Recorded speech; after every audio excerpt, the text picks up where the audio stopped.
Jornal 7 Dias. A semana em retrospectiva. Adebayo Vuns, Gustavo da Conceição, José Guerreiro, Andy Inglês, Rui de Castro. Análise e comentário. Jornal 7 Dias. Aqui na LAC.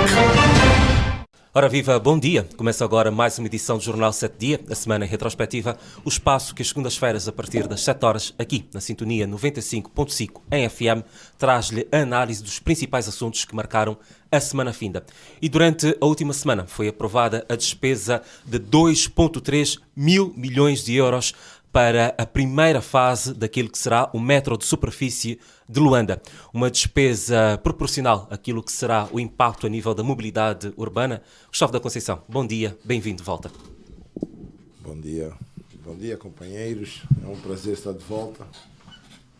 Bom, realmente percebemos todos que a perspectiva de termos o metro de superfície visa impactar na mobilidade urbana. E esse impacto é um impacto que se espera positivo, apesar dos sacrifícios que todos vamos ter que passar ao longo da execução desse projeto.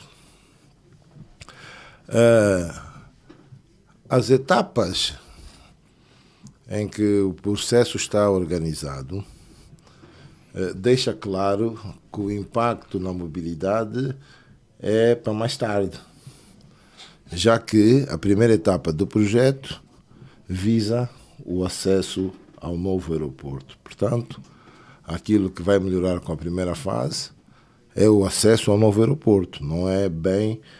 E o acesso ao novo aeroporto podemos vê-lo de uma maneira marginal, né? E, portanto, a mobilidade na cidade de Luanda vai continuar a ser difícil, apesar da boa perspectiva que o método de superfície nos vem trazer. É preciso levar em conta 2 ou 3 pormenores, que do meu ponto de vista são essenciais para melhorar de facto a mobilidade. Porque o método de superfície de per si pode melhorar alguns aspectos, em alguns acessos, mas a sua contribuição vai ser sempre limitada, porque é metro. E, portanto, nós temos que continuar a olhar, se queremos efetivamente melhorar a mobilidade, temos que continuar a olhar para as soluções das estradas e das ruas, inclusive as ruas secundárias e terciárias, nos bairros, não é? Temos que olhar para o nosso mar, Nós já tivemos aqui um projeto de catamarãs que funcionava e que ajudava a mobilidade, e esse projeto, vamos dizer assim, afundou-se. Nós temos que fazer o aproveitamento do mar que temos, e portanto eu viria com bons olhos, já que as populações do litoral são um número bastante alto, e isso vê-se nos acessos a Luanda pelas manhãs, por aqui, não é? E, portanto, eu continuava a apostar na perspectiva do desassoreamento do mar e da recuperação das rotas marítimas e da utilização dos catamarãs, não só na linha de Luanda, mas sonhar também em ver o país. O país tem que começar a viajar e a transportar bens e serviços por mar, e, portanto, eu via com bons olhos que olhássemos para o mar também como uma solução para a mobilidade aqui em Luanda e já agora ao nível do nosso país. Por outro lado, o comboio não cai em desuso com a criação do método de superfície, por isso é preciso pensar nas próximas fases do desenvolvimento do comboio. Não há digamos assim, os caminhos de ferro de Luanda podiam ter o sonho de se estender para sul. Há soluções que podiam ser adotadas por este lado e por esta linha aqui.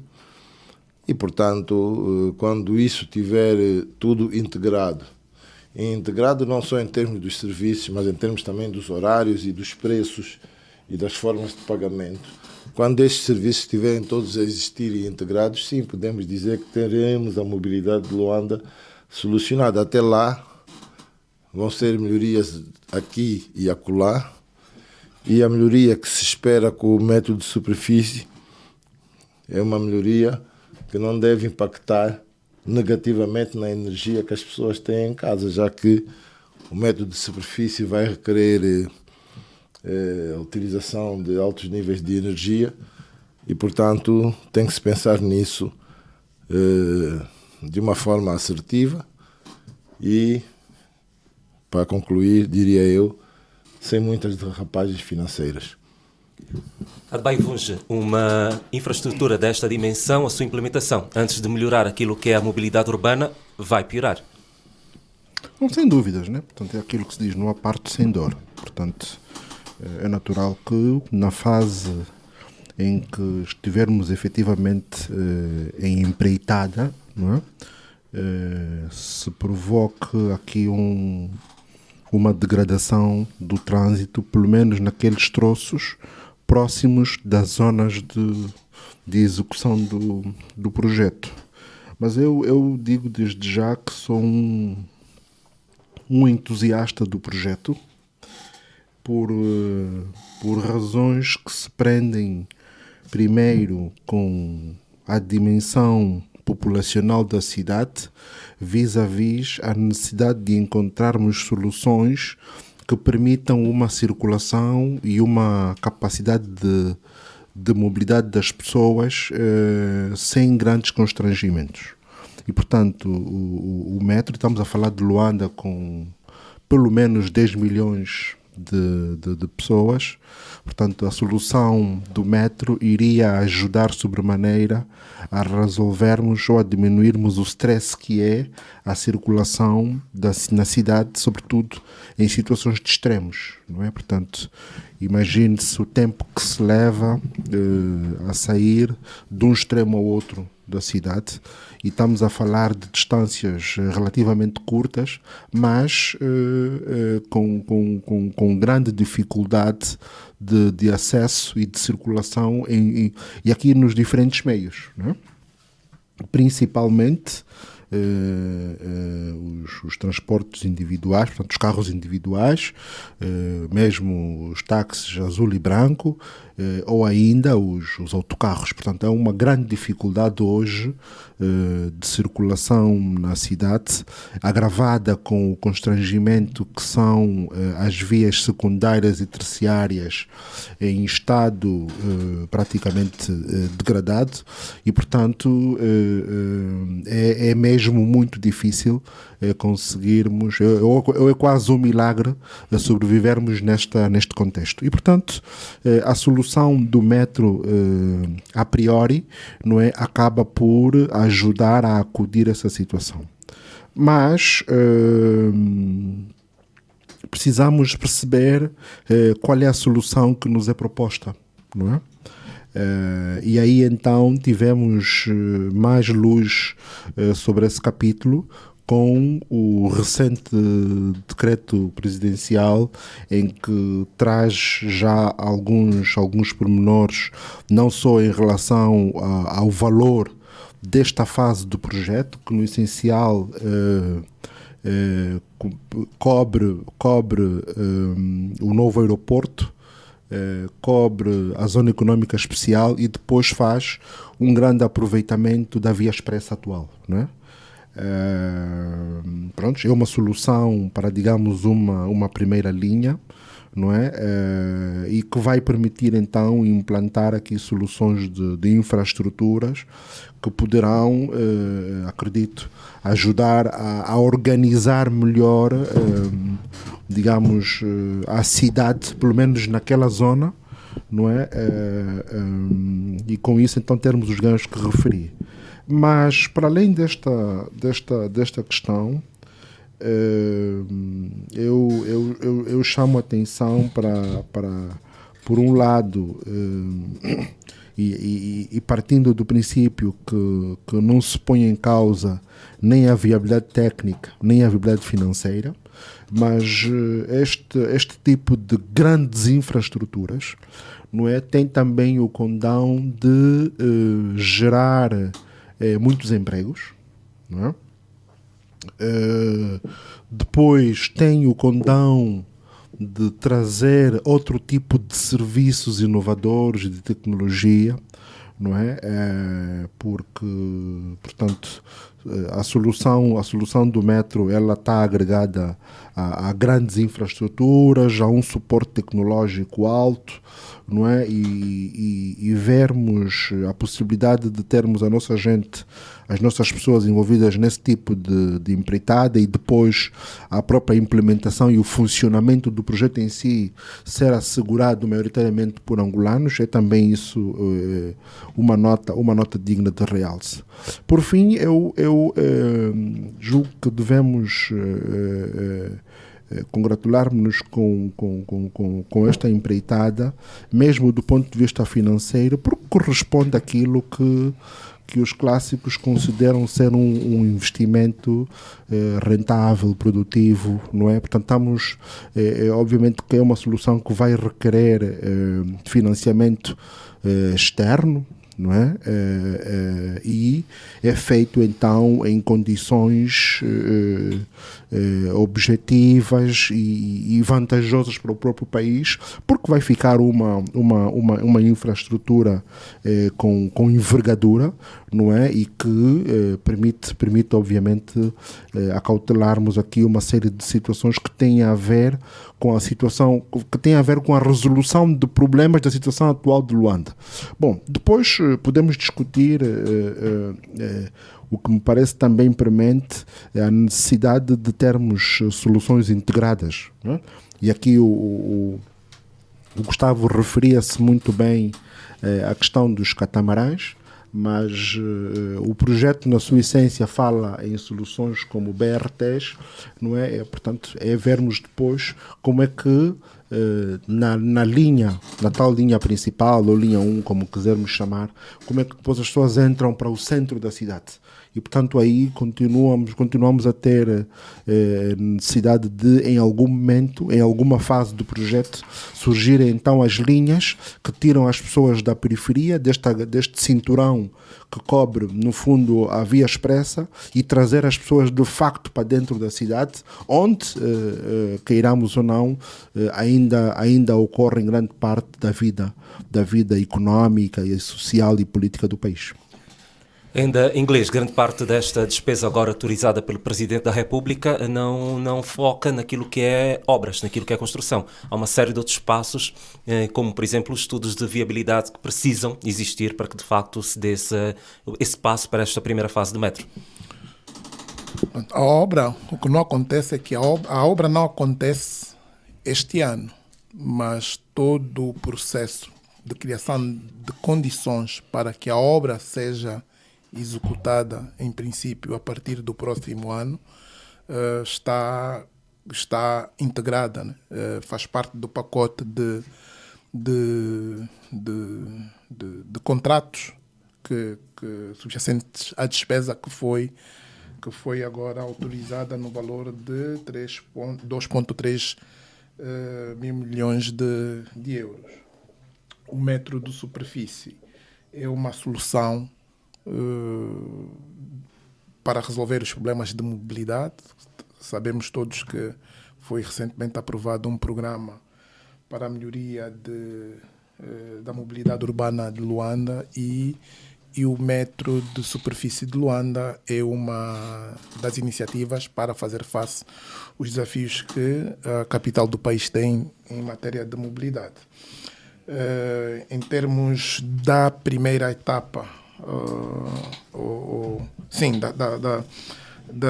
do projeto, de um modo geral, ele visa uma extensão de 60 quilómetros e contempla 10 estações, 2 interligações multimodais e 6 parques de estacionamento. Inclui ainda 6 obras de arte, implicando 2 retornos e 2 nós rodoviários. A obra, que é a segunda fase do projeto, que se perspectiva iniciar no próximo ano. Será feita em 4 etapas, sendo a primeira o troço Zona Econômica Especial e o Aeroporto Internacional Dr. António Agostinho Neto. A segunda etapa parte da Zona Econômica Especial para o Estádio 11 de Novembro. A terceira etapa eu trouxe Estádio 11 de Novembro, Zona Verde. E, por fim, o troço Zona Econômica Especial Sequel. Nesta primeira fase, como referi, o escopo estabelecido no programa para a melhoria de mobilidade urbana de Luanda prevê que, pelo menos em termos de outputs integráveis, não é? Tenhamos já a elaboração dos projetos de engenharia e os respectivos componentes do processo. Em relação a esse aspecto, impõe-se também refletir sobre quer a oportunidade e a adequação da solução que está a ser considerada. Não há dúvidas que uma cidade como a nossa, com crescimento e movimento populacional muito elevado, requer um sistema de transporte de massas, não há dúvidas. E eu penso que há muito precisávamos de ter a coragem de realizar, porque é mesmo preciso coragem e audácia, né? Para realizar projetos desta natureza que terão o seu impacto, tal como disse o Gustavo, ao longo do tempo, né? Como referimos isto, e é assim mesmo que se faz, para acautelar até o sucesso dos projetos. Hoje fazem-se mesmo por fases, e os efeitos maiores em termos de mobilidade vão se sentir ao longo das várias etapas que se vão realizando, e com a conjugação, obviamente, de outros modos de transportes que o projeto prevê também interligar. Esta é uma solução que muitos países africanos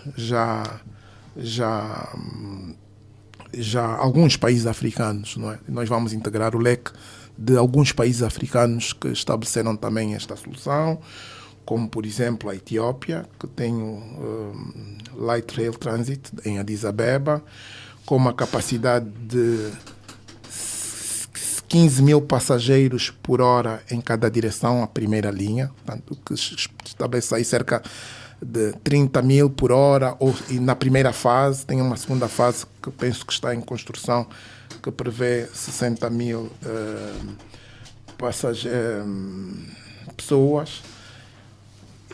O custo desta primeira linha foi de 475 milhões de dólares, mas não se pode fazer comparações assim taxativas. É importante, não é?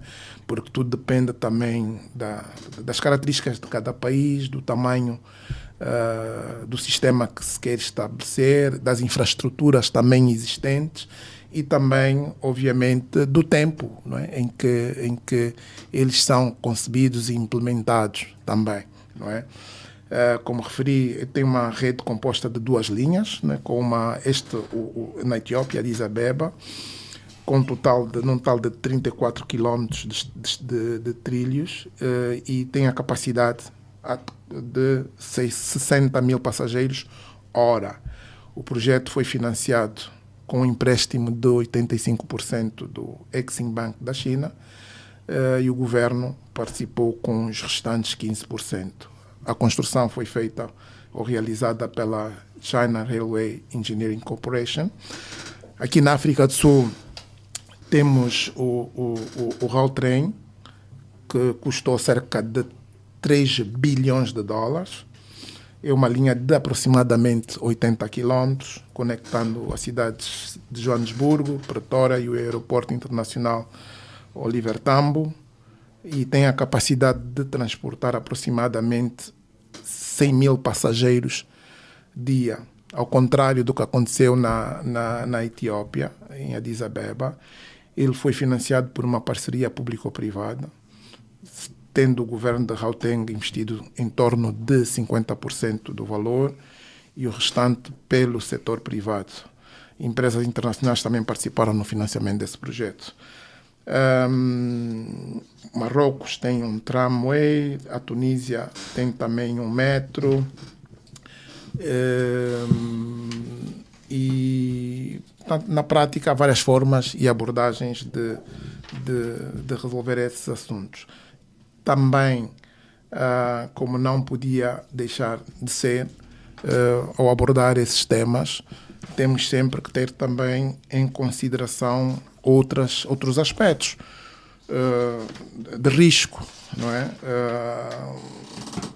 Que referi-me tacitamente, né? O tema do investimento, não é? Assegurar, nós não temos, eu pelo menos não tenho a informação, e talvez com o estudo que tem que ser feito, não temos a indicação da capacidade do investimento que estamos a fazer em termos de transporte de pessoas por hora. E aqui o cuidado é não haver, por causa da sustentabilidade do projeto, não haver nem não se sobre ou subestimar a capacidade da infraestrutura e de transporte que vamos implementar. O valor também, portanto, temos de ter cuidado que não tenhamos e consigamos fazer instalar um meio de transporte, um sistema de transporte com custos, portanto, razoáveis, com a média africana, mas é preciso também dizer que muitas das derrapagens têm a ver com a execução da obra e com problemas, às vezes, relacionadas com indemnizações de pessoas, dá sempre dificuldades, não é? E também assegurar que ele cubra uma extensão correta, adequada, que possa ter melhor rentabilidade, não é? O financiamento também, nós não temos neste momento a indicação concreta do financiamento. O Ministério o decreto diz que o Ministério das Finanças terá que encontrar a solução de financiamento, e como vimos ali há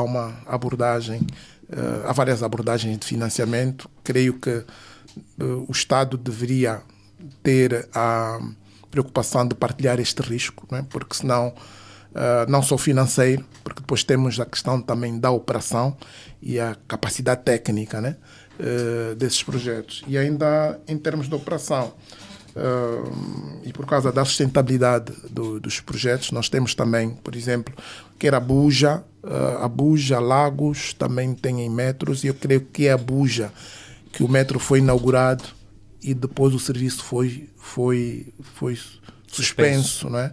Porque há depois problemas da operação, e às vezes temos de ter os parceiros certos. Por exemplo, na Etiópia, com a parceria com a China, para além do construtor ser chinês, a operação também foi assegurada até, acho que nos primeiros 5 anos, por uma entidade chinesa, para também assegurar a passagem de testemunho, né? Porque não são operações simples, e outros aspectos que não são negligenciáveis e que têm que ser considerados na equação é a tarifa, né? Que em muitos casos é subvencionada, e faz todo sentido que seja, mas tem que ser feita em função também da nossa capacidade financeira, porque senão compromete todo o investimento e o propósito subjacente à iniciativa que queremos implementar.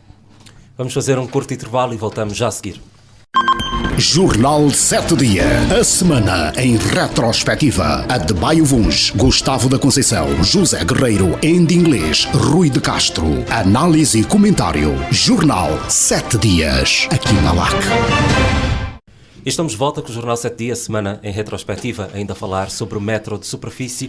É mais um passo dado não apenas para a mobilidade urbana, mas também para facilitar aquilo que é o ir e voltar do novo aeroporto internacional Dr. António Agostinho Neto, a semelhança do que foi a autorização da construção do muro de vedação ao longo do trilho do comboio, a construção de novas estradas também para facilitar o acesso. Portanto, é mais uma vez esta estrutura, essa mega mega infraestrutura que é o novo aeroporto internacional Dr. António Agostinho Neto a promover mudanças a nível daquilo que é a mobilidade urbana. Gustavo da Conceição. E era esperado. Era esperado porque essa é a única forma de nós garantirmos que o novo aeroporto não se torne um elefante branco. Portanto, o novo aeroporto tem que ser um centro de atividade de transportes, de comércio, enfim, atividade financeira, compra, venda, troca de produtos, de serviços. E, portanto, o novo aeroporto está a determinar a estratégia de implementação de um conjunto de projetos que impactam na infraestrutura urbana da cidade, que impactam, enfim, no seu desenho urbanístico e que limitam aqui ou ali, até pela forma como os aviões vão aterrar e vão levantar, impactam aqui ou ali na perspectiva de crescimento da cidade nos próximos tempos. Portanto, aquilo que se está a fazer são as iniciativas tendentes a que o novo aeroporto passe a ser um centro de negócio, passa a servir as populações que se querem deslocar. Portanto, paulatinamente, o novo aeroporto vai congregar o conjunto de voos que hoje o velhinho 4 de fevereiro assume e, portanto, faz todo sentido que haja esse conjunto de preocupações à volta do novo aeroporto, preocupações essas que não se resumem, enfim, nas vias de acesso, nas formas como se acede, mas seguramente impactarão também ao nível de atividade comercial, ao nível daquilo que se vai fazendo um bocado à volta daquela área que, como sabemos, quando foi implantado ali o novo aeroporto, era uma área despovoada e que hoje começa a conduzir um dado movimento urbanístico e populacional para aquelas zonas. Depois temos também que perceber que a nova divisão político-administrativa levou para aquela área novos interesses. Desde logo, ao criar ali uma capital de província e, portanto, com a perspectiva de se lhe dar esse caráter, e dar esse caráter implica desenvolvimento, uma vez mais, desenvolvimento urbano, implica prestação de um conjunto de serviços e, portanto, o movimento interprovincial e o movimento à volta do aeroporto António Agostinho Neto vão sem dúvida continuar a crescer. Adbaivunge, estas obras previstas, como disse aqui o Ende Inglês, para iniciar em 2025, começam num troço que efetivamente não é de mais demanda a nível de mobilidade. A teoria é realmente aquilo que é a perspectiva de que com o início das operações do novo aeroporto internacional Dr. António Agostinho Neto essa demanda seja maior e por isso começar justamente neste troço? Eu não diria que seja a zona com menor circulação, não é? Porque hoje os números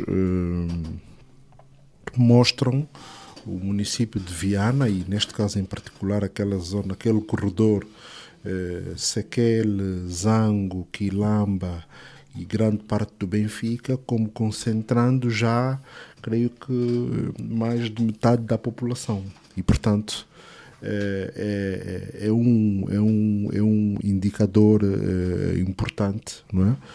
Porque o centro da cidade, ou agora, em função da nova divisão, e uma vez que o decreto até já foi publicado, no fundo, aquela malha que vai constituir a outra província tem uma grande concentração demográfica e por via disso, não é, eu percebo o racional da priorização, não é, aliado ao facto do potencial que existe, e como bem referiu o Gustavo, à volta do próprio aeroporto, não é? E é normal que existam várias soluções para o aeroporto, porque vamos ter, no fundo, o caminho de ferro de Luanda no tráfego, no sistema tradicional, digamos, com o traçado até a Marginal ou até o Porto, o Bungo, não é? E depois temos este outro traçado novo que, no fundo, traz para o outro extremo, neste caso até o Benfica, não é? E, portanto, é normal e expectável que assim seja. Mas acho que o interessante será depois percebermos aquilo que o Enda bem referiu, que tem a ver com o volume de pessoas que vão circular ou potencialmente irão circular nesta linha, não é, por hora ou por dia ou por ano, há várias métricas, não é, para também daí se aferir, por exemplo, a tarifa, não é, e também a recuperabilidade desse investimento, não é, porque obviamente ou pelo menos a manutenção do investimento. Exatamente, e portanto é uma operação complexa em vários pontos de vista. A engenharia ou a construção do projeto em engenharia, a componente financeira, a construção da solução financeira, que tem aqui, parece-me, um misto, não é? Entre PPPs e, em alguma dimensão, o próprio Estado acaba por suportar o projeto, não é? Estão identificados, no fundo, creio que 2 potenciais parceiros, a Siemens Mobility, e também há parceiros chineses para uma parte do traçado, e portanto é uma infraestrutura que vai de alguma forma agitar e transformar Luanda. Mas outro aspecto que me parece também relevante, e eu há bocado referi a participação de angolanos, e insisto, não é? No sentido de conseguirmos o envolvimento tanto quanto possível, não é, de quadros angolanos nas dimensões mais complexas do projeto, para efetivamente haver aqui uma espécie de passagem de know-how, não é, para especialistas angolanos efetivamente possam apreender o modelo e o desenvolvimento desse tipo de soluções, para além da necessidade de tentarmos também congregar uma máxima participação das universidades, não é? Nós vimos isso acontecer de forma muito sistematizada nas soluções das barragens, não é?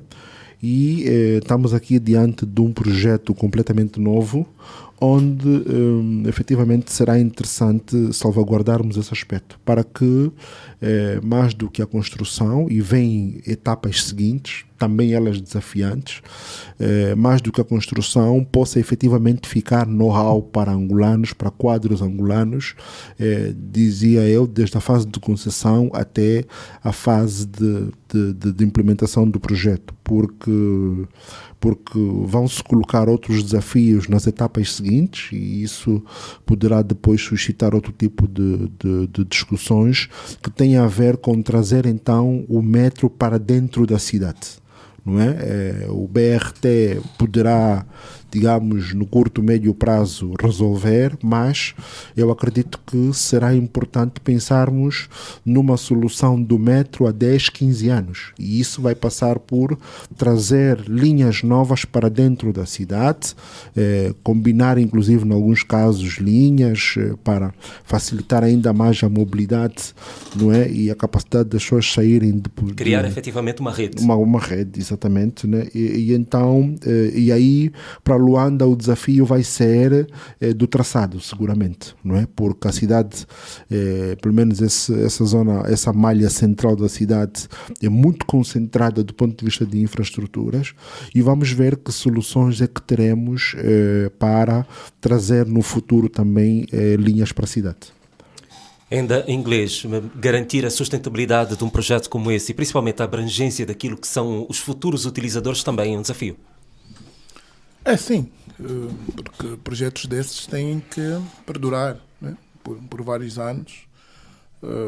A cidade tem uma perspectiva de crescimento, quer demográfico, quer espacial, e o ideal é que os desenvolvimentos de projetos como estes devem, em princípio, estar enquadrados também nos projetos, devem ser componentes dos projetos de desenvolvimento das cidades, okay? Para que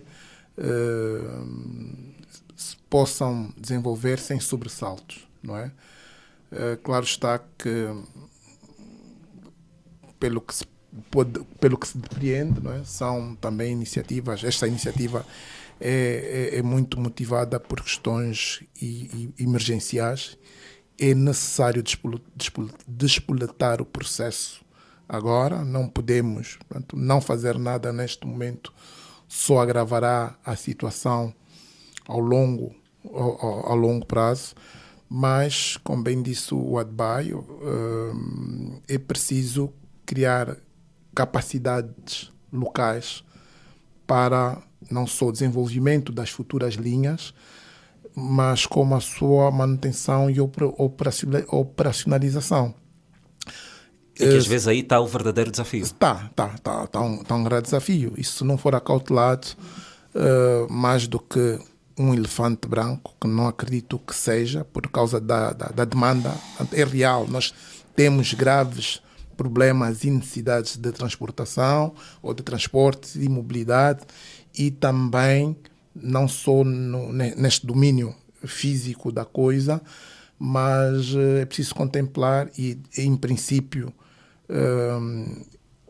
teremos um impacto muito significativo ao nível do domínio da sustentabilidade ambiental, não é? Porque, imagina, uma máquina como estas, movida à eletricidade, e nós, com os investimentos que fizemos no setor da energia elétrica, criamos condições para desenvolvimento e implementação de projetos desta natureza. E, portanto, a expectativa é que isso reduza o número de viaturas particulares, por exemplo, que circulam nas nossas estradas e que são movidas a outro tipo de combustíveis, né, fósseis, e que geram poluição ambiental, sonora. Portanto, com a implementação de projetos desta natureza, teremos ganhos significativos neste domínio. Deverá haver, em princípio, menor congestionamento de trânsito. As pessoas poderão fazer percursos mais rapidamente. Os percursos de pequena dimensão, que levam muito tempo a realizar, poderão ser feitos em menos tempo e mais vezes. E temos que ter presente que, por exemplo, as nossas camadas populacionais mais baixas, que precisam muito mais dos transportes públicos eficientes e de segurança. Nós, por exemplo, todos nós que recorremos a pessoas que nos fazem trabalhos em casa de manutenção, sabemos que um dos grandes desafios que eles têm é este, não é? Muitas das vezes, eu ainda há dias tive um problema no portão elétrico, né, do motor, e o técnico que geralmente me resolve este assunto está sem carro. E é um problema para se movimentarem. Essas pessoas trabalham por conta própria, por um lado, gastam muito dinheiro em transportes. Por outro lado, perdem oportunidades de negócio, de realizar trabalho, porque não se conseguem movimentar. E transportes públicos de massa seguros e eficientes vão seguramente ter também impacto social e econômico, né? Social porque também, em princípio, e assegurando que tenhamos transportes eficientes, seguros, com qualidade, diminuem os níveis de stress das pessoas, que é um grande problema que temos em cidades como as nossas, que enfrentam grandes congestionamentos, mas conseguem, como referi, e essa é a questão dos transportes, é conectar pessoas para materializar oportunidades de negócio. Mas agora tocou num ponto e eu gostaria de fazer a provocação a todo mundo.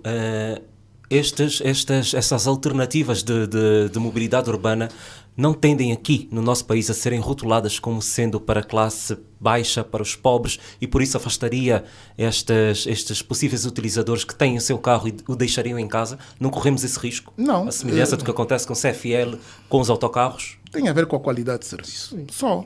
E, aliás, em transportes de massa, como que se estão a perspectivar, há inclusivamente classes, não é? E que classes que permitem às pessoas com um diferencial no serviço, não é? E o fator ali é o preço. E eu digo, se tiver uma solução confiável, segura, confortável, eu não tenho necessidade de utilizar o carro todos os dias, porque isto depois também impacta com os nossos orçamentos, né, familiares, cada vez mais estão mais apertados. Portanto, nós, ao desenharmos serviços como estes, temos que depois ter a visão comercial da coisa.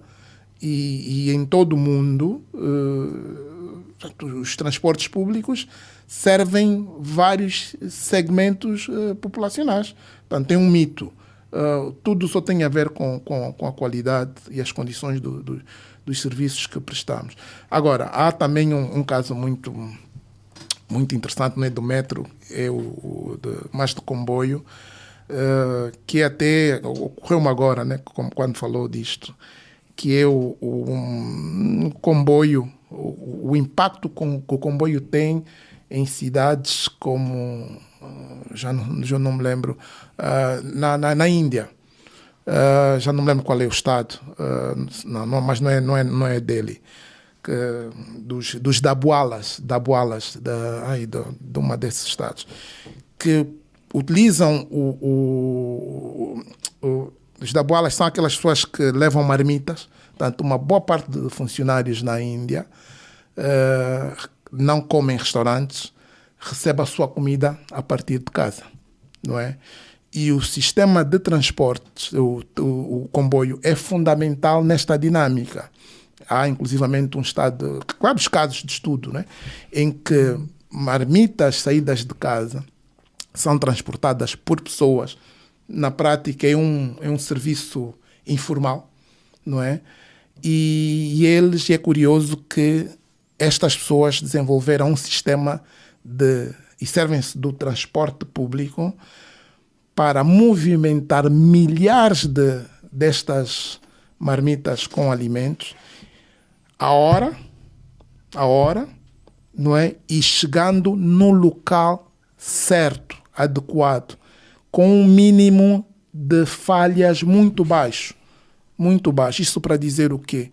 Que é muito grande o impacto e o potencial que transportes públicos de massa têm nas sociedades. Então, tem um exemplo muito claro.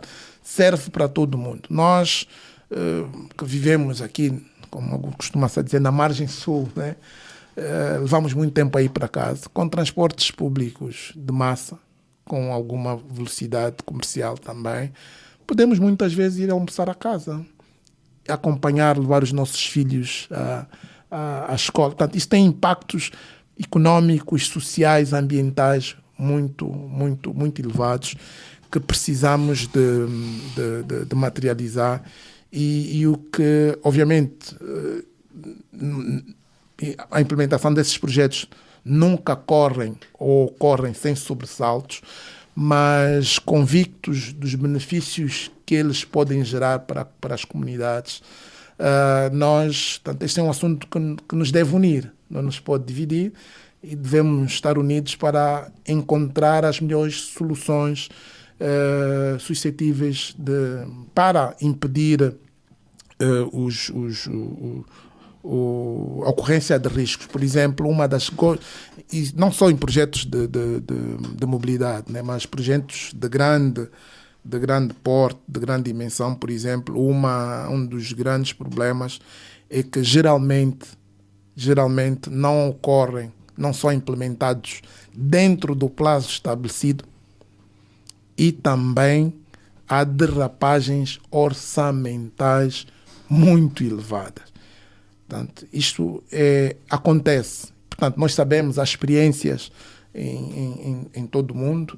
Há inclusivamente projetos, e Estados Unidos tem um projeto grande também de trem, não me lembro, que era para ligar uma cidade, São Francisco, portanto, que nunca sequer ocorreu e gastou-se muito dinheiro.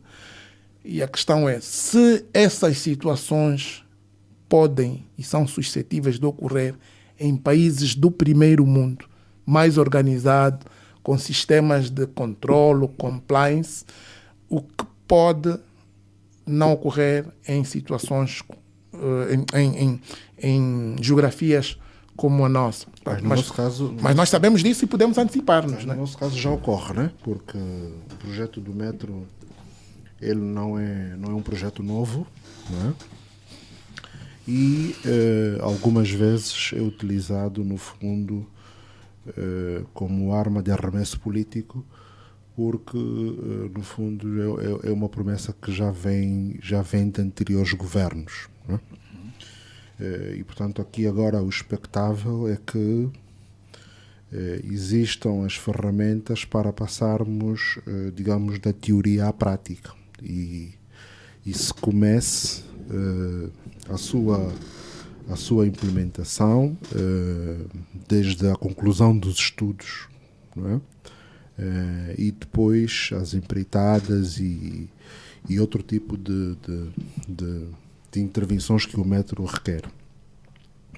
Mas é interessante a questão que o Silvio nos colocou, porque sendo um transporte de massas, e nós tivemos aqui em Luanda uma solução que, não tendo tão grande paralelo, não é? Mas serve para essa reflexão, que era os catamarãs. E quando foi da fase em que ele esteve, digamos, em funcionamento, nós tínhamos e assistíamos várias pessoas de vários estratos sociais, não é, que tranquilamente circulavam no metro, ou neste caso nos catamarãs, sem qualquer tipo de preconceito ou mesmo qualquer tipo de insegurança à volta disso, não é? E, portanto, o expectável é que quando tivermos, digamos, o metro efetivamente a funcionar, tenhamos pessoas de diferentes estratos a circular normalmente, e é assim que funciona. É um transporte de massa amplo e democrático, não é? Embora também existam no mundo experiências em que o metro ou algumas linhas do metro acabam por ser estigmatizadas ou estratificadas, não é?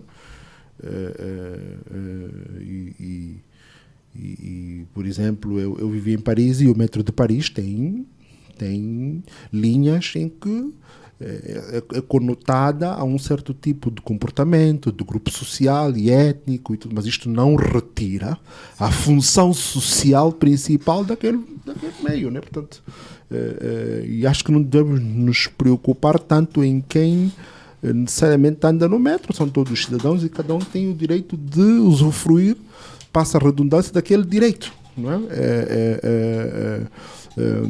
Por exemplo, outra experiência também de vida mais interessante tinha a ver com o metro de Londres, onde as pessoas, e aqui no projeto falava-se em parque de estacionamento, onde as pessoas usualmente deixam os carros pelo menos a classe trabalhadora, né? Deixa o carro nas garagens, no estacionamento, apanha o metro, vai para os locais de trabalho, que são a dezenas de quilómetros para lá do seu local de moradia, e depois faz o processo inverso. E a questão de fundo é que o transporte público, neste caso, ajuda a reduzir o custo, aquilo que eu ainda referia, o custo de vida que as pessoas teriam, não é, a terem de usar os seus transportes individuais para fazer essa circulação todos os dias de dezenas, em alguns casos centenas de quilómetros, não é? E, portanto, para nós, trazendo para nós, é expectável que a fase de implementação do metro ajude-nos a reduzir o custo que representa o transporte no orçamento pessoal e familiar de algumas famílias, não é? Claro está que precisaremos de salvaguardar os grupos sociais mais vulneráveis, e isso não é mal nenhum, pelo contrário, não é? Também é função social do Estado, mas assegurar que haja aqui um preço que permita, que o cidadão consiga circular, e 2, que haja recuperação do investimento para aquelas entidades que efetivamente acabarem por investir os seus recursos, e que é expectável que tenham um retorno. É claro que projetos dessa dimensão não têm retorno imediato, o retorno ele é demorado e é lento, mas é seguramente assegurado, né? Passa a redundância mais uma vez. E nesta senda, já que o desafio foi para os 3, não posso deixar de acrescentar aquilo que os meus colegas de painel já disseram. A questão do tempo. Nós hoje não contabilizamos muito tempo. Perdemos a noção daquela velha máxima de que tempo é dinheiro. Perdemos completamente essa noção e perdemos tempo. Coisa que podemos resolver em 10 minutos. Passamos 2 horas no trânsito, passamos os 10 minutos para resolver o problema que nos levou 2 horas de trânsito, e depois fazemos o circuito inverso, mais 2 horas de trânsito, quando afinal, com soluções deste tipo, com soluções integradas deste tipo, poderíamos melhorar a nossa noção de que o tempo é um valor não renovável e, portanto, deve ser bem utilizado. Parece-me, estou em linha com os meus colegas, e parece-me que um método de superfície não iria sofrer esse problema, iria servir todos, todos e de todas as classes sociais. Agora, para que isso fosse efetivo, ou para que isso seja efetivo, temos que naturalmente passar pelos processos de educação social, não é? Conversar muito, a necessidade de conservar os bens, a necessidade de os utilizar racionalmente, educadamente, partilhadamente, e, portanto, sabermos onde é que estamos e quais são os nossos limites vis-à-vis aos nossos companheiros de viagem nestas coisas, e haver bons níveis de segurança. Quer dizer, o método de superfície não pode ser assaltado, não pode haver carteiristas cada vez que entra no método de superfície desaparece o telemóvel. Quer dizer, portanto, tem que haver bons níveis de segurança, não é? Para que realmente o transporte dure, perdure e seja encorajador para a utilização de todos. Quer dizer, todos e qualquer cidadão sentir confiança suficiente para chegar ao método de superfície, entrar tranquilamente, sem que ninguém te ponha o pé no ombro, né? Empurrões e, enfim, lutas para entrar pela porta dentro. Às vezes, na hora de ponta, acontece. Não, acontece. Mas os empurrões são sempre limitados, e não se pode, apesar de acontecer, temos que prever e educar. E não se pode deixar de educar, não é? Porque realmente isso é que encoraja a partilha dos meios por todos, e isso é que garante que um investimento dessa natureza atinja verdadeiramente os seus objetivos. que é transportar os cidadãos, não é? Com maior eficácia, com maior eficiência possível, garantindo, e aqui já não é só o metro de superfície, garantindo o sistema que haja mobilidade, porque eu tenho que saber chegar ao porto do metro. No porto, se vou precisar de um táxi, tenho que ter um taxizinho que me leve a qualquer sítio, não é? E, portanto, tenho que fazer isso com a garantia de que o carro que eu deixei no parque de estacionamento lá a 30 km não vou chegar e não vai estar vandalizado, não vai estar, enfim, sem o eletrónico como agora anda na moda. Portanto, era essa a contribuição que eu queria dar também, em resposta à questão e ao desafio que nos foi colocado. Gustavo, um metro para ser bom tem que haver também esses problemas, né? Atenção a pickpocket. Senão não tem graça. Também não tem graça. Vamos importar a atenção a pickpocket. Mas para além dessas pessoas, nós temos que começar a prever, e acontece, não é? Os transportes de massa são mesmo de massa, levam toda a gente e acarretam também todos os outros fenómenos, não é? Desde a venda ambulante, nos vagões, desde artistas que vão cantar, desde malta que vai evangelizar. Portanto, vamos ter que estar preparados para tudo. A vida acontece. Sim, vai acontecer lá. Portanto, há um grau elevado de segurança que deve ser também acautelado. E lembro-me que num dos conselhos consultivos, creio, deste ano, do Ministério dos Transportes, que ocorreu no Lubito, o senhor comandante provincial de Benguela, que participou num painel, chamou a atenção sobre esse aspecto, né? É que o país vai desenvolvendo vários projetos, desde centralidades, tudo de grande dimensão, e muitas vezes os implementa sem o envolvimento dos órgãos de defesa e segurança, que também têm que criar condições para o bom funcionamento e assegurar estes equipamentos, essas infraestruturas, que, dentre outros aspectos, para além dos temas de ordem pública, não é? Muitas vezes são alvos de ataques terroristas, não é? E, portanto, geralmente, para aqueles países que têm linhas muito extensas, há polícias dedicadas, não é? Há órgãos dedicados para assegurar, para proteger e assegurar essas infraestruturas, incluindo as estações, não é? E falando nos domínios de risco, de gestão e salvaguardar e partilhas dos riscos, será conveniente, e geralmente é assim, que a abordagem de implementação destes projetos tenha a componente, sobretudo, do financiamento de Project Finance, não é? Que é uma abordagem de financiamento em que são consideradas previamente a participação dos diferentes stakeholders, as partes relacionadas. Nós aqui falamos e o decreto dá faz essa consideração da empreitada. Obviamente vamos precisar do empreiteiro, do fiscal, mas para além destas entidades há, por exemplo, os financiadores, portanto, ainda não está salvaguardado, os bancos que têm que assegurar também atempadamente, e as derrapagens às vezes ocorrem por causa disto, de atrasos na realização das operações.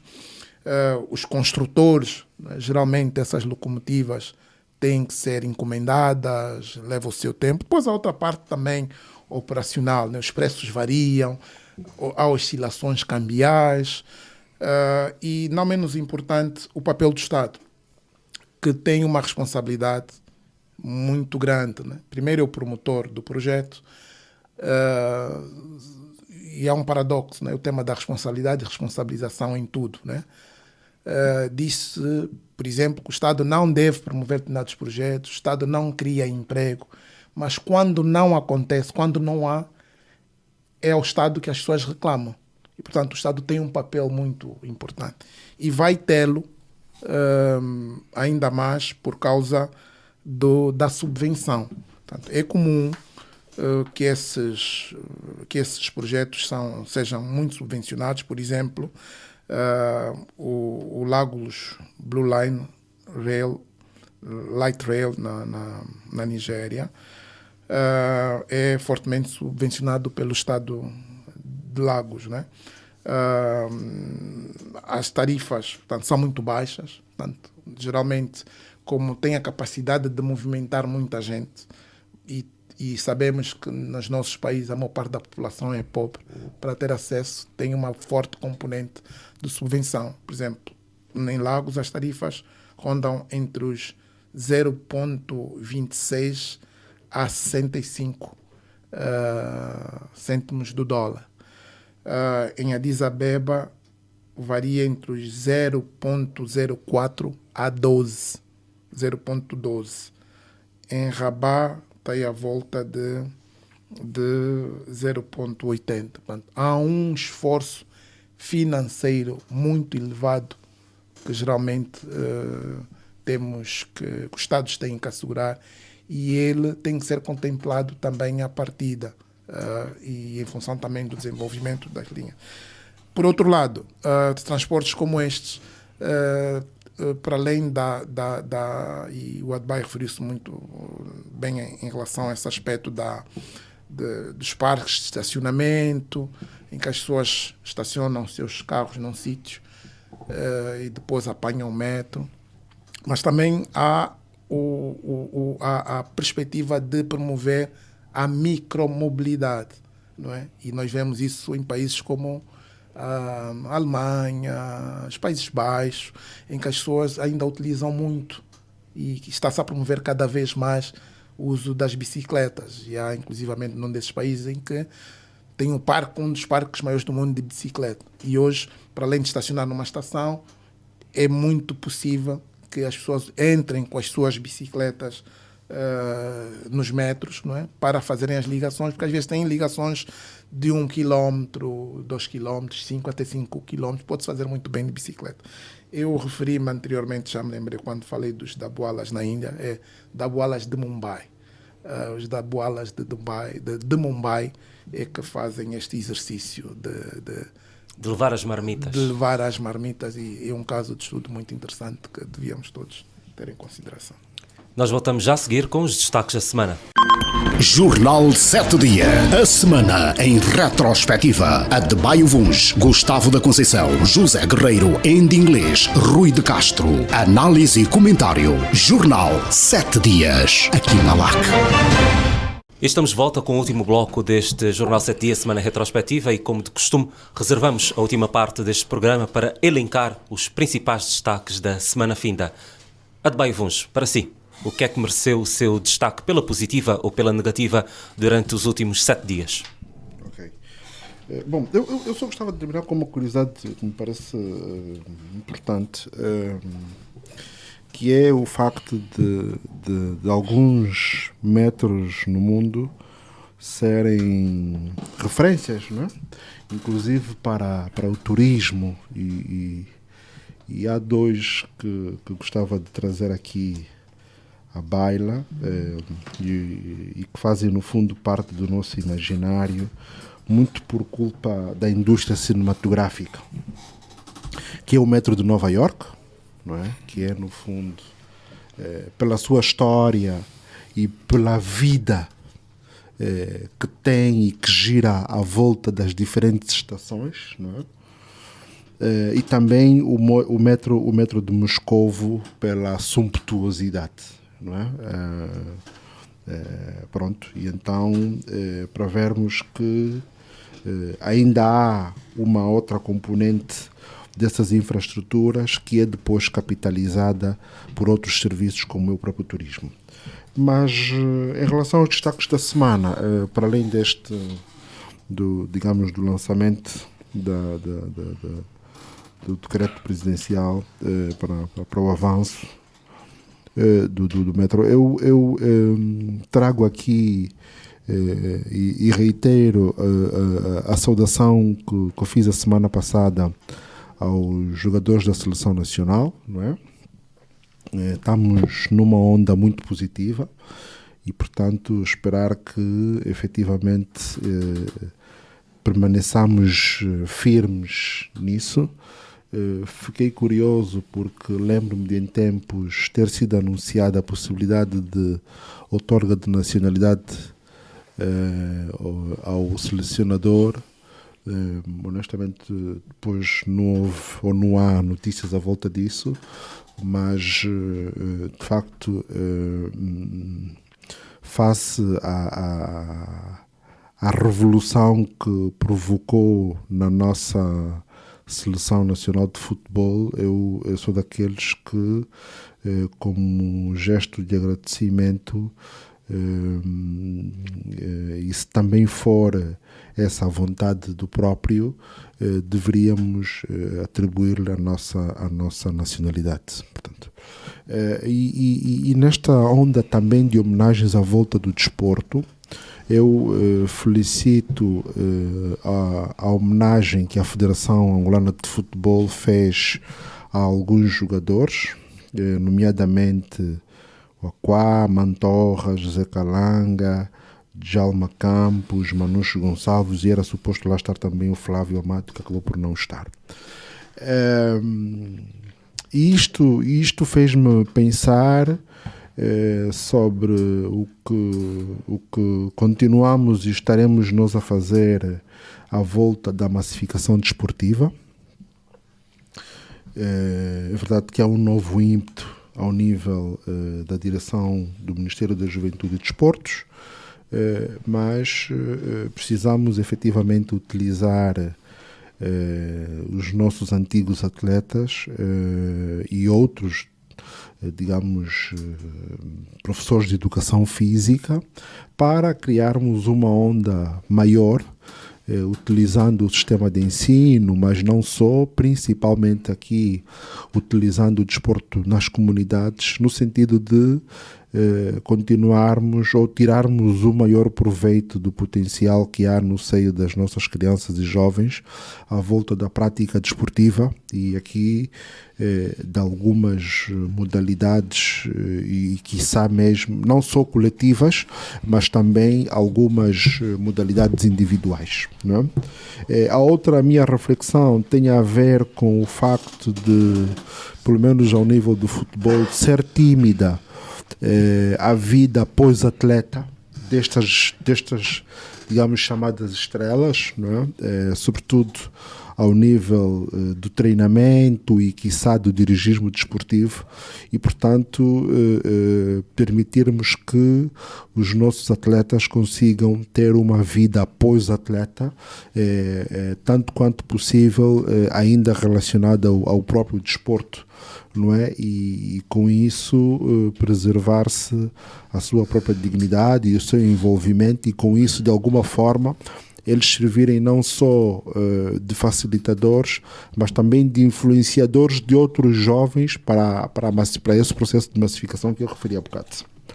A segunda nota desta semana tem a ver com uma notícia publicada no Expansão, um indicador que é apresentado regularmente pelo Instituto Nacional de Estatísticas, que tem a ver com as exportações e as importações do país.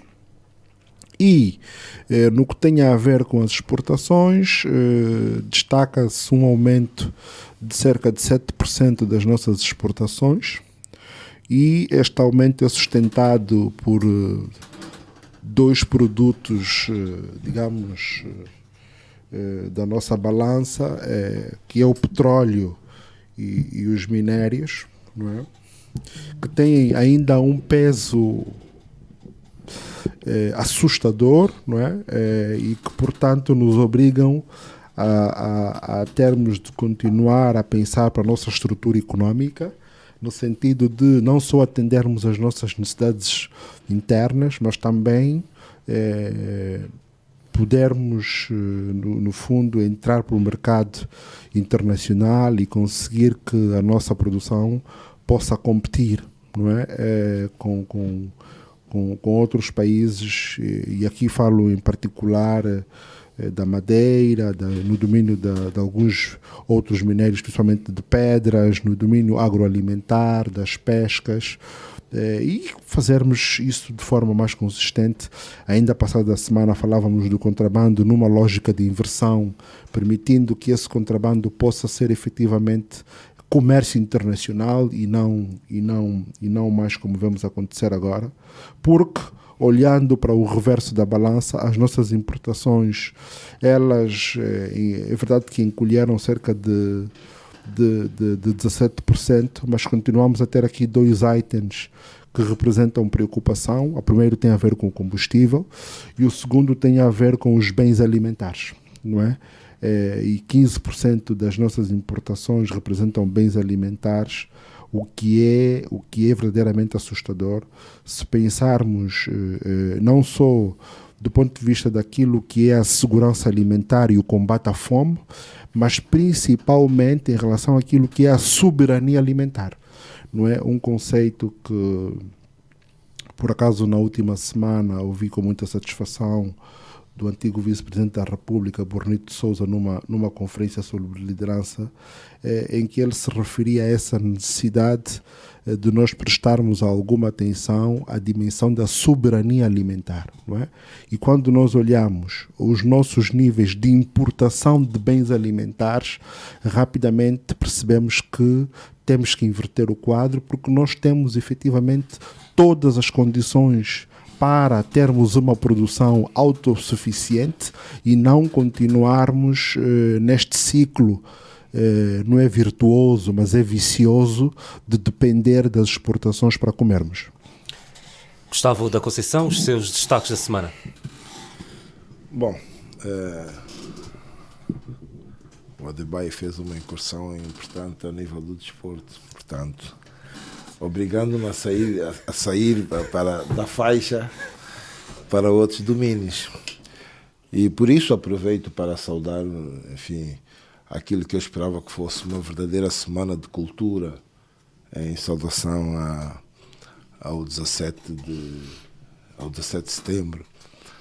Mas, bom, sentem-se que aqui e ali vão havendo algumas atividades que, apesar da sua timidez, enfim, emprestam algum valor à figura de Agostinho Neto. Saúdo exposições de pintura, saúdo um debate levado a cabo pela LAC sobre a Kizomba e honestamente esperava mais um momento grande que fosse um momento grande da cultura nacional. Mas talvez o futuro nos traga coisas diferentes quando tivermos melhores condições para fazer. A minha segunda questão, aquela que mereceu o meu foco, foi realmente o lançamento do censo, pela sua importância ao nível do desenvolvimento do nosso país. É fundamental saber quantos somos, quem somos, onde estamos, como vivemos, na perspectiva de que, ao elaborarmos os próximos programas de desenvolvimento, levemos em conta isso e possamos então elaborar programas equilibrados e que ajudem a diminuir os fossos que existem na nossa sociedade, ajudem a melhorar a vida dos cidadãos e ajudam a trazer e a aumentar os nossos índices de felicidade. O terceiro e último ponto que me apraz sublinhar e que do meu ponto de vista deverá continuar a merecer destaque é o facto do Ministro de Estado e chefe da Casa Militar ter feito uma denúncia sobre o tráfico, gostava que fosse tráfico, mas é tráfico mesmo, é tráfico de combustíveis, envolvendo altas patentes, segundo a denúncia das Forças Armadas e da Polícia, e envolvendo inclusivamente altas figuras do poder administrativo e provincial, quiçá outros níveis, nesse conjunto de dados que dignifica um pouco as pessoas que foram denunciadas. Eu saúdo este ponto porque tive a oportunidade de ouvir ao longo do fim de semana que a Procuradoria já está em campo e que eu espero é que possamos, ou que eu possa, se calhar no próximo programa, continuar a dar destaque a isso com novos dados. Estou expectante e peço aos ouvintes que também estejam, porque este caso é um caso que devemos todos acompanhar e ver até onde nós vamos chegar. Ainda inglês, os seus destaques da semana. Olha, antes de ir diretamente aos destaques da semana, eu gostava só de ser preciso. Eu não concluí o meu raciocínio quando me referi ao tema da inclusão do Ministério do Interior na implementação e concessão de projetos públicos, né, que impactam sobre a segurança.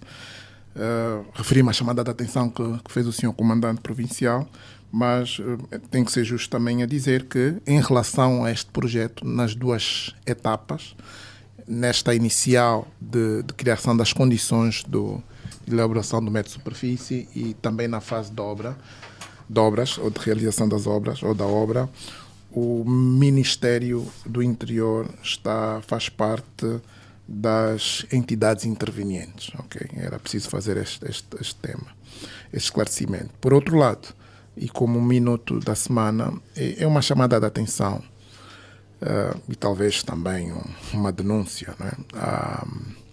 Relativamente à existência de muitos cães vadios nas ruas e sobretudo no Nova Vida.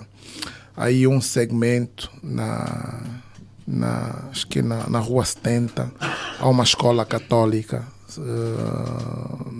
da paróquia São Tomás de Aquino, que é o complexo escolar Frei João Domingos. As aulas já começaram e muitas crianças caminham até a escola e naquele troço há muitos cães vadios. As aulas já começaram. Tenho informação de que já houveram incidentes de crianças que foram mordidas, né? Atacadas por cães, e é um aspecto que nos deve preocupar, porque muitos desses cães, como são vadios, não são vacinados. Há mortes, nós temos índices muito elevados de mortalidade por causa da raiva.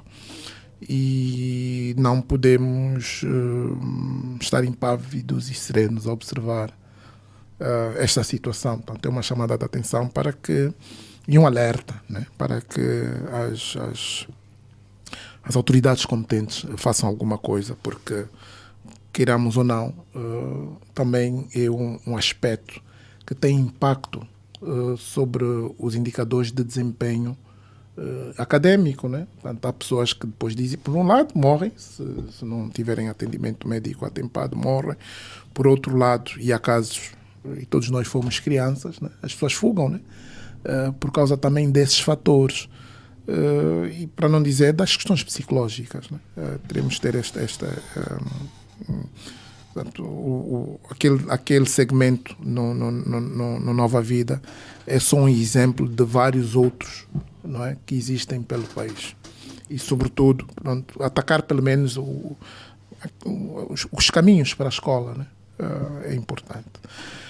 Eu, em relação ainda ao destaque da semana, traria de novo o tema do contrabando do combustível. O Gustavo acabou de dar uma pincelada. Eu também saúdo já esta iniciativa da Procuradoria, mas, como referimos a semana passada, há um aspecto que é fundamental independentemente de quem esteja envolvido, há a questão subjacente ao negócio, não é?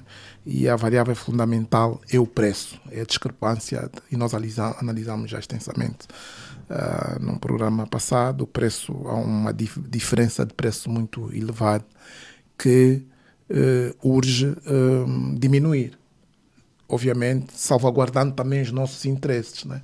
Nós devemos acabar com o contrabando, tanto quanto possível aproximar o preço, mas não podemos nos esquecer que temos que salvaguardar também os interesses, expectativas e necessidades das nossas populações mais carenciadas, né? Então, uma senda de contribuição, a ideia poderia ser por via da introdução, se calhar, do imposto, não é? E também de manter uma subvenção para um consumo máximo, não é? Por pessoas, não é? Acima aquilo que era necessário para eles fazerem ou desenvolverem as suas atividades fundamentais, quer de deslocação, quer também atividade produtiva. Tem que estar alinhado a quantidades. A partir daquelas quantidades, as pessoas têm que pagar o preço normal. E também, por via disso, nós poderíamos ajudar a resolver um problema que teria impacto na melhoria das nossas finanças públicas. Nós, tal como estamos a fazer a subvenção, por exemplo, que é universal, até pessoas que não pagam taxas de circulação, que não têm seguro de responsabilidade civil, também beneficiam. Nós poderíamos também condicionar o acesso ao preço subvencionado a estas pessoas que cumprem o seu dever, né? E, por outro lado, porque temos o imposto e que pode também ainda afetar as pessoas, deveríamos ter depois mecanismos de reembolso, não é? Então, teríamos um preço, tem o imposto, mas se nós inclusivamente, e nós temos já em alguns aspectos condições criadas para implementar rapidamente essa medida, porque, por um lado, os carros todos têm matrículas, temos o registro das matrículas, inclusivamente hoje até temos matrículas que estão ligadas a GPS e tudo, e, por exemplo, os caminhões que transportam combustível deveriam ter já este tipo de matrículas, né? Porque, segundo se disse, e até GPS que asseguram a identificação e o movimento destes carros. Mas, por outro lado, quando se criou, e nós aqui discutimos, né, aquele mecanismo do cartão que falhou, mas já temos esses registros.